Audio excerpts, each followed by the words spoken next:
The AC died in my house. It's about 85 degrees in here now. We gotta get it cold for the kids. So we're gonna do anything it takes to get this working. So follow along for more. Yeah, so we're all frozen up. Make sure you turn the power off before you do any of this stuff. It's very dangerous. Negative 13 degrees. Okay, so we're gonna turn the power off to it. Yeah, man, you can smell it's burning. Whew! I know you can just see me. 65 degrees. Just to see what she does.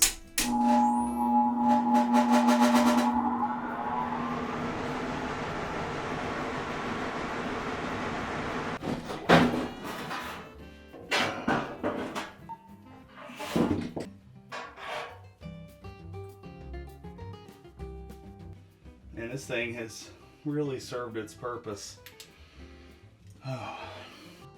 Okay, while we've got it out, we want to note things on it like what type of connector you already have. So this one's like a red, yellow, blue, black, orange, and those all go to different things. So what we're going to do here is we're going to measure how tall this whole cage is. The total is about 15.5 inches from the end to end on the cage is around right at 17 inches. 17 inches long ways. And then the width is from the end of the cage is about 12 inches. So if you're troubleshooting this at home, first of all, I am not a professional. I just know this unit has been in there a long time. It's 27 years old, well past its prime. I've replaced the capacitor on it twice for $10 or $15, by the way, not your $100 for a service call. Plus, if you're doing this at home, you're gonna want to get this information. You know it's a 4-speed blower. There is your part. So mine is a 9B2993. There's my furnace model number and all of my other information that you need. You wanna take a picture of all of this and write it down because you're going to need it at some point, whether it's right now or in 4 years. If any other pictures that you can take, do that because you might need them. If your fan motor is relatively new and you're having this problem, you could either have gotten a bad blower motor or potentially a problem with condensation. Make sure you turn the power off before you do any of this stuff. It's very dangerous. This is a 240 volt blower motor. That really hurts you. Anything you do as a result of this video, I am not responsible. We're gonna go ahead and we're gonna check resistance to the cage itself. Set your multimeter to resistance. Put one prong in one of these leads and check the housing. Then I would also check the blower motor in a couple different spots just to make sure. I know that sounds stupid, but, and then each one of these leads gets a connection. I hope you all can see this and it's not blurry because I don't want to do this again. We're just checking all these wires just to make sure they're all 0L. If you get any sort of resistance or reading on it, chances are good that your groundings on your motor have shorted and they have failed and the windings are actually shorted with the body of this that leads electricity over here. So whenever you put electricity from this end to here, it completes the circuit and you know here that it's not 0L, meaning that there's no connection, but it's some sort of reading, meaning that electricity is going through this wire, through the motor, and back to here, completing the circuit. That's bad. You don't want that. So here, we're good. But if you have a reading, unless it's the capacitor,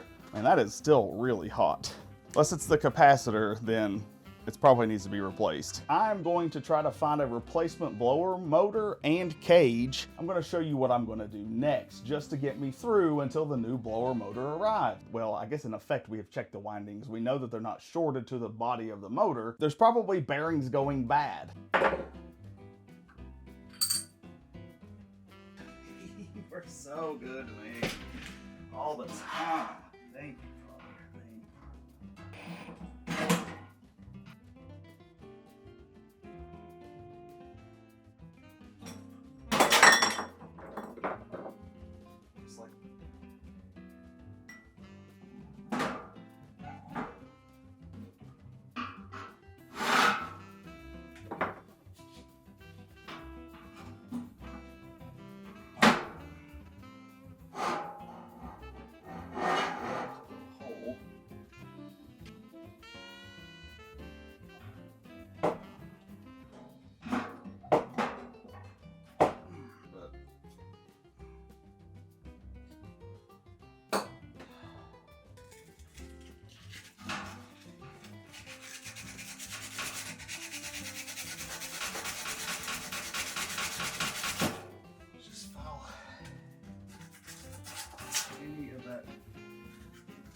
And we're going to let that sit.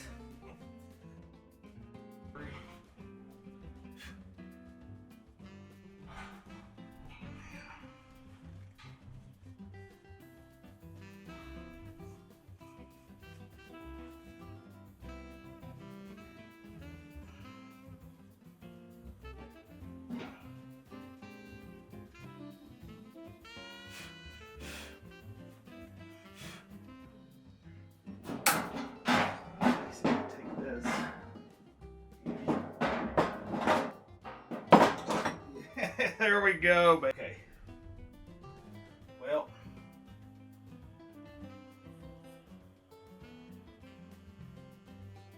there's our culprit. Okay. That is our culprit.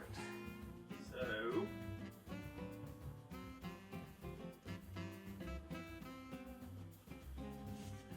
back side of that.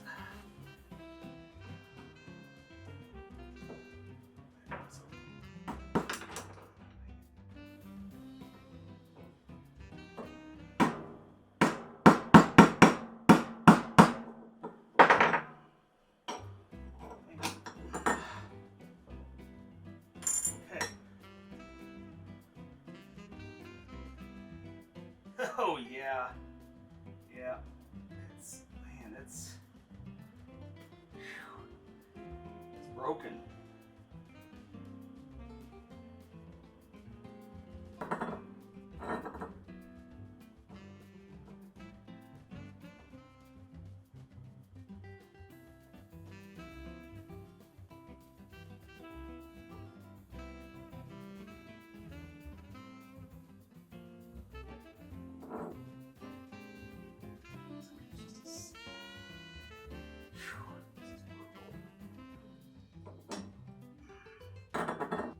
And beat it back.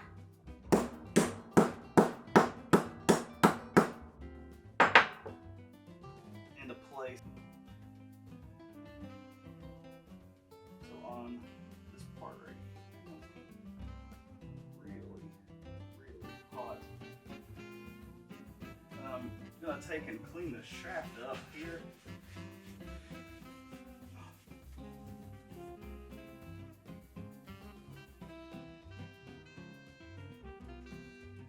See, it's nice and worn. I mean, it's very worn down from over time. It needs to be oiled. So I'm going to take some oil here and I'm going to put it all the way around this. We're going to drip some of this oil all the way down.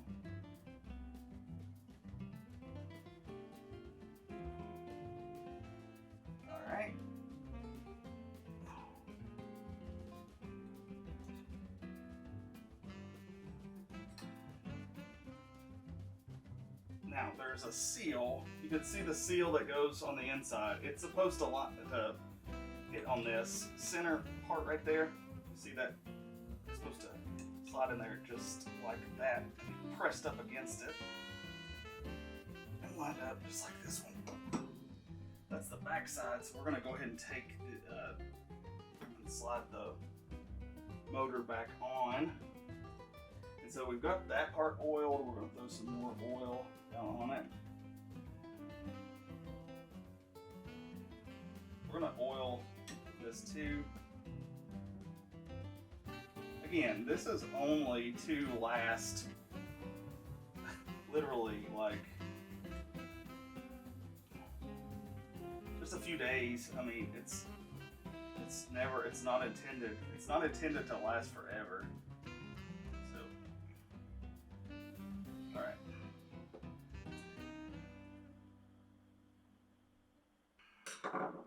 Okay, now that that's all oiled, we can go ahead and take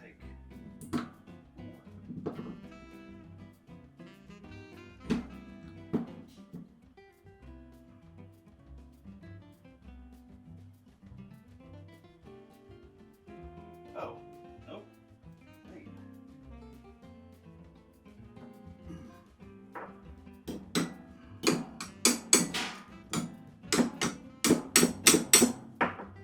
That's wrong. That's wrong. That's wrong. wrong. That's wrong. That's wrong. Okay. Alright. Just like this.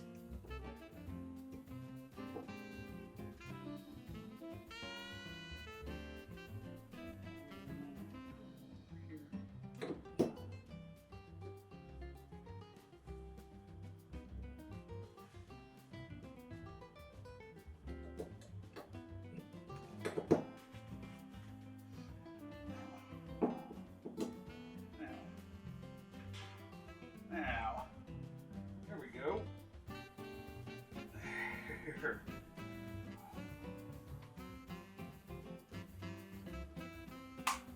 Okay, now we can get it. Okay.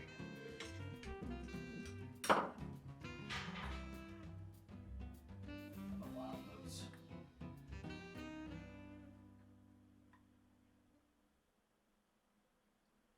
Hold up the best I can. Okay.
In the name of Jesus, work, please.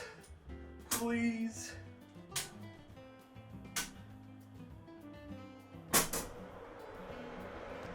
And it works, guys. It has been 5 days since those bearings have been re-oiled. That motor's been stripped apart and fixed. It's been 5 days. It works great. Even gave me enough time for the new motor to arrive. So be sure you hit that like button for me and subscribe to my channel for more awesome videos just like this one. Take care. God bless. Love you.